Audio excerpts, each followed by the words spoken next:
السلام علیکم ورحمۃ اللہ وبرکاتہ۔ الحمدللہ رب العالمین والصلاة والسلام علی اشرف الانبیاء والمرسلین نبینا محمد وعلی آلہ وصحبہ اجمعین ومن تبعہم بإحسان الی یوم الدین۔ محترم سامعین اور ناظرین، الحدیث السادس، چھٹی حدیث، عن ابی عبداللہ النعمان بن بشیر رضی اللہ عنہما قال سمعت رسول اللہ صلی اللہ علیہ وسلم یقول ان الحلال بین وان الحرام بین وبینہما امور مشتبہات لا يعلمہن کثیر من الناس۔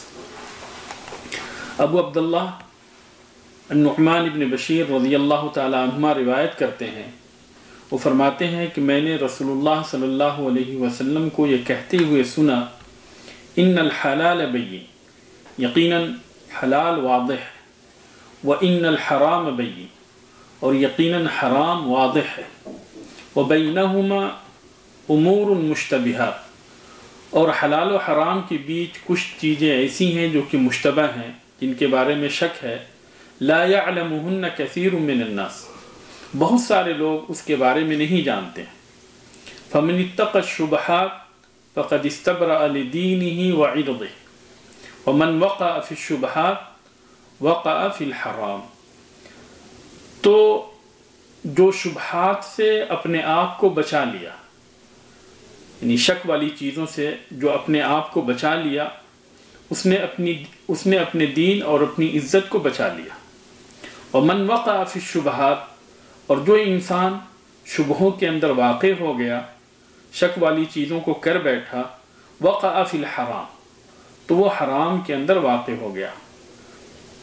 کالراعی یرعی حول الحمى یوشک ان یرتع فیہ، جس طرح سے کہ چرواہا اپنی بکریوں کو اگر محفوظ چراگاہ کے پاس چراتا ہے تو قریب ہے کہ اس کی بکریاں اس کے اندر داخل ہو جائیں اور وہاں سے چر لیں۔ الا وان لکل ملک حما، خبردار ہر بادشاہ کے لیے ایک چراگاہ ہے۔ الا وان حما اللہ محارم، خبردار اللہ تبارک و تعالی کی چراگاہ اس کی حرام کردہ چیزیں ہیں۔ الا وان فی الجسد مضغہ، لوگوں جسم کے اندر گوشت کا ایک ٹکڑا ہے، اذا صلحت صلح الجسد کلہ،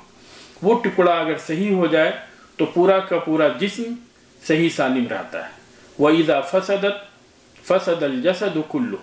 اور اگر وہ ٹکڑا فاسد ہو جائے تو پورا کا پورا جسم فاسد ہو جاتا ہے۔ أَلَا وَهِيَ الْقَلْبُ،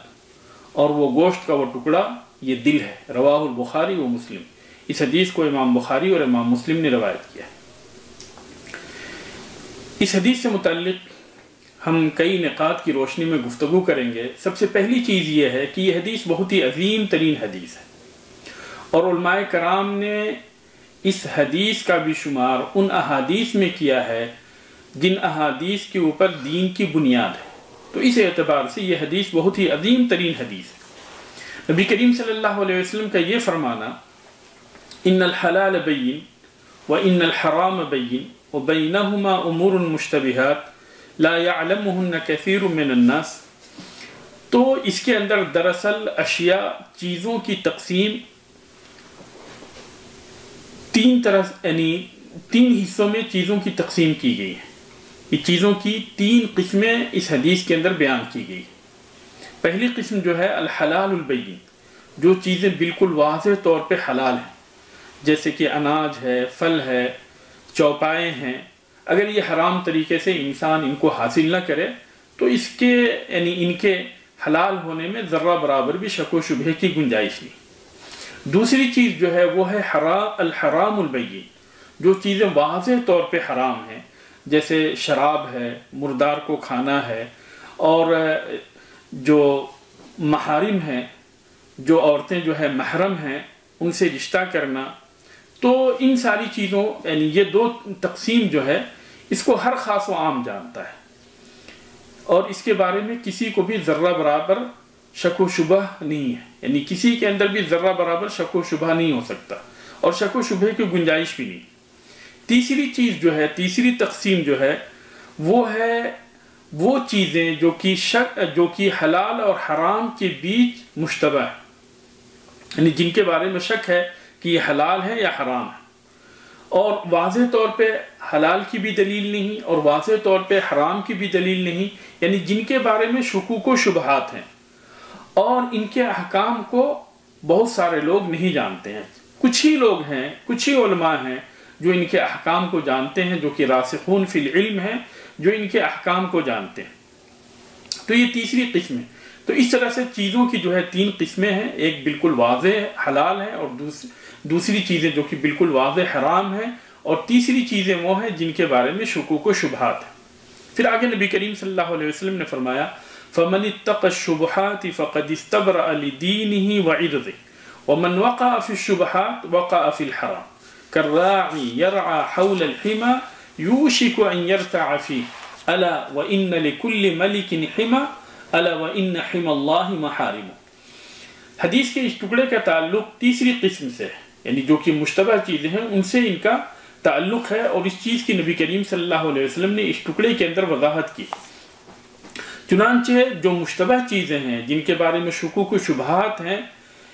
انسان کے لیے ان چیزوں کے سلسلے میں یعنی مناسب یہ ہے کہ وہ اس سے دوری اختیار کرے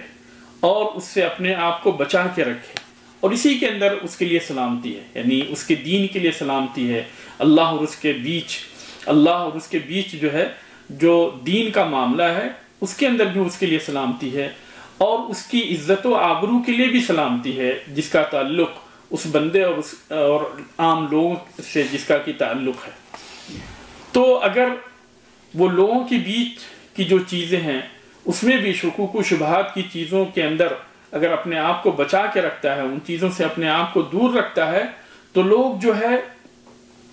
اس کی عزت سے کھلواڑ نہیں کریں گے، اور اس طریقے سے وہ اپنی عزت و آبرو کی حفاظت کر سکے گا۔ اور جب اگر انسان جو ہے اس طرح کی شکوک و شبہات والی چیزوں کے اندر اگر تساہل برتنا شروع کر دے، اور وہ جو ہے وہ ان چیزوں کو کرنا شروع کر دے جن کے بارے میں جن کے بارے میں شکوک و شبہات ہیں، تو یہ چیزیں جو ہے اسے حرام کی طرف لے کر جا سکتی ہیں۔ اور اسی کی مثال نبی کریم صلی اللہ علیہ وسلم نے چرواہے سے دی کہ چرواہا اگر کوئی محفوظ چراگاہ ہے، یعنی ایسی چراگاہ ہے جہاں پہ بکریوں کو چرانا، عام لوگوں کے لیے بکریوں کا چرانا جو ہے ممنوع ہے، لوگوں نے اس یعنی چراگاہ کا جو مالک ہے اس نے صرف اپنے جانوروں کے لیے اس کو خاص کیا ہے، تو پھر ایسی صورت میں اگر وہاں پہ جا کر کوئی اپنی بکریوں کو چراتا ہے، جانوروں کو چراتا ہے، تو قریب ہے کہ اس کے جانور جو ہیں اس چراگاہ کے اندر داخل ہو جائیں جو کہ ممنوع ہے اور جو کہ محفوظ ہے، خاص لوگوں کے لیے۔ تو اس طرح سے نبی کریم صلی اللہ علیہ وسلم نے چراگاہ سے جو ہے اس کی مثال دی کہ اگر چرواہا جو ہے ایسے چراگاہ کے پاس اپنی بکریوں کو لے کر جاتا ہے، جانوروں کو لے کر جاتا ہے جو کہ ممنوع ہے، جس کے اندر چرانا ممنوع ہے، تو ممکن ہے کہ اس کی بکریاں جو ہے اس کے اندر داخل ہو جائیں اور اس کے اندر جا کے چرنے لگیں، تو اس طریقے سے جو ہے وہ ایک ممنوع کام کا وہ ارتکاب کرتا ہے۔ لیکن اگر اس سے دور رہتا ہے تو وہ بندہ جو ہے اپنے آپ کو محفوظ رکھتا ہے، اپنی بکریوں کو جو ہے محفوظ رکھتا ہے۔ یہاں پہ جو حما ہے کہ نبی کریم صلی اللہ علیہ وسلم نے فرمایا الا وان لکل ملک حما، کہ یہ جان لو کہ ہر بادشاہ کے لیے ایک چراگاہ ہے، محفوظ چراگاہ ہے۔ تو اس سے مراد جو ہے وہ زمین ہے جس کو کہ بادشاہ یا اسی طریقے سے مالدار لوگ اپنے لیے خاص کرتے ہیں، اور وہ اپنے لیے جو ہے محفوظ رکھتے اور دوسرے لوگوں کو وہاں پہ آنے کی اجازت نہیں دیتے، یہ اس سے مراد ہے۔ اور دوسروں کو جو ہے اس کے قریب آنے سے روکتے ہیں، جس طریقے سے کہ یعنی نبی کریم صلی اللہ علیہ وسلم نے اس حدیث کے اندر مثال دی کہ اگر دوسرا آدمی جو ہے چرواہا اپنے بکریوں کو اس کے قریب لے کر آتا ہے تو عین ممکن ہے کہ اس کی بکریاں اس کے اندر داخل ہو جائیں، ایک ممنوع چیز کا جو ہے وہ چرواہا ارتکاب کر بیٹھے، اور اس طریقے سے جو ہے وہ سزا کا مستحق ہو جائے۔ تو اسی طریقے سے جو ہے اللہ تبارک و تعالیٰ کی چراگاہ ہے، اور وہ چراگاہ کیا ہے؟ اللہ تبارک و تعالیٰ نے جن چیزوں کو حرام کیا ہے، تو اس سے جو ہے لوگوں کو دور رہنا چاہیے۔ اگر بندہ جو ہے اس کے قریب جاتا ہے، کرتا نہیں اس کے قریب جاتا ہے، تو بھی اس بات کا خدشہ ہوتا ہے کہ کہیں ایسا نہ ہو کہ وہ حرام کام کا ارتکاب کر لے، تو یہ اس کو اس کے قریب جانا اس کی یعنی برائی کے اندر واقع ہونے کا ڈر پیدا کرتا ہے۔ پھر آگے نبی کریم صلی اللہ علیہ وسلم نے فرمایا الا وان فی الجسد مضغہ اذا صلحت صلح الجسد كله واذا فسدت فسد الجسد كله الا وهي القلب۔